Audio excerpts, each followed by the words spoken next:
Ya. Mungkin bisa dijelasin mungkin mengenai kemarin putusan dari PT ya Bang, langsung aja bahwa ini mungkin bisa langsung diklarifikasi. Atau ada komentarnya Kak Weni? Mungkin dari pengacara saya dulu ya. Oke. Dari Bang Rusdi. Boleh ya? Ya. Boleh. Terima kasih. Jadi seperti yang kita ketahui kan kemarin itu kita sempat bersidang di Pengadilan Negeri Tangerang, yang mana Pengadilan Negeri Tangerang itu menolak gugatan kami dengan alasan bahwa kami tidak bisa membuktikan dalil yang ada di dalam gugatan.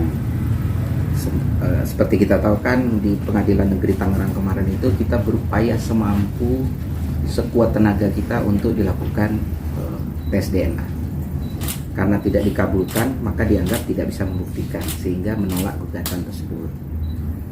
Atas putusan itu kami mengajukan banding.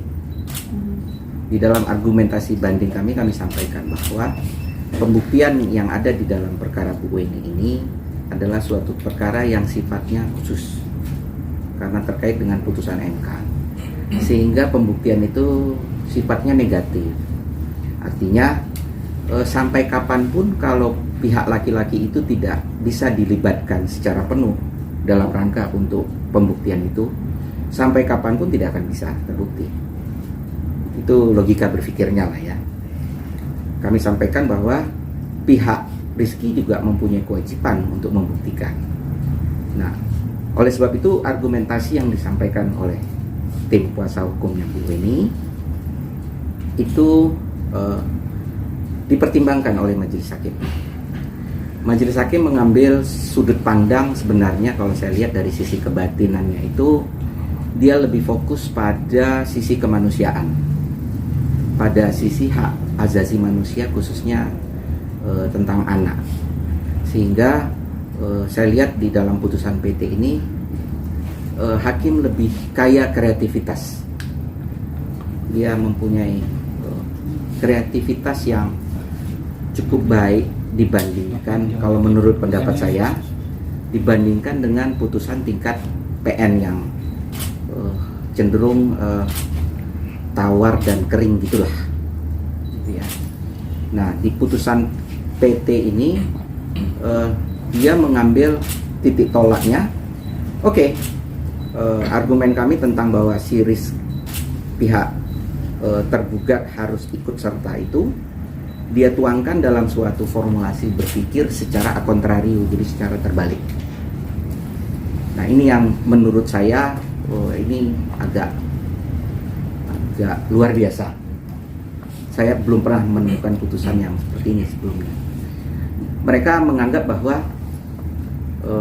oke, kalau Anda tidak mau ikut terlibat di dalam tes DNA ini, maka saya akan membuat suatu putusan yang sifatnya itu deklaratif bersyarat. Maksudnya gimana? Iya, saya lagi berpikir biar gampang mencerna. Deklaratif bersyarat itu maksudnya begini. Karena you tidak mau membuktikan sampai saat ini, maka ini saya nyatakan dulu bahwa Keke adalah anak biologismu. Kenapa? Karena kemarin Anda selalu menghindar. Dengan menghindarnya Anda, maka saya punya persangkaan yang kuat. Anda menghindar itu karena takut diketahui jati dirinya. Makanya Anda bersembunyi dengan tidak melakukan tes DNA itu. Nah, dengan asumsi yang dia katakan tadi, saya katakan secara a contrario, dia sampaikan anak ini akan saya nyatakan sebagai anak biologis daripada si laki-laki ini sampai dapat dibuktikan sebaliknya. Nah, konsekuensi dari putusan itu sebenarnya adalah memaksa supaya si tergugat melakukan tes DNA. Selama you tidak melakukan tes DNA, maka Anda melakukan perbuatan melawan hukum. Ya.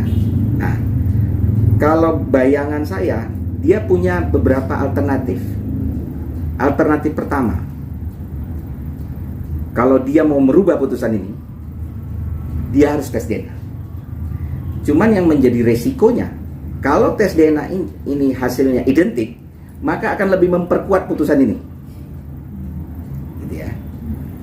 Saya kurang yakin dia akan seberani itu di saat last minute untuk tes DNA, karena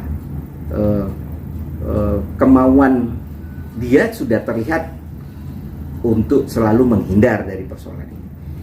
Kalau umpamanya dia bisa buktikan tes DNA itu ternyata hasilnya non identik, maka yang bersyarat deklaratif tadi ini menjadi Batal. suatu putusan yang dapat dilumpuhkan dengan upaya hukum dia, apakah itu kasasi ataupun PK, terserah.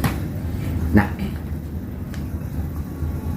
yang saya lihat di sini adalah bahwa apa yang dilakukan oleh hakim ini adalah suatu terobosan hukum, suatu bunyi amar yang sangat modern.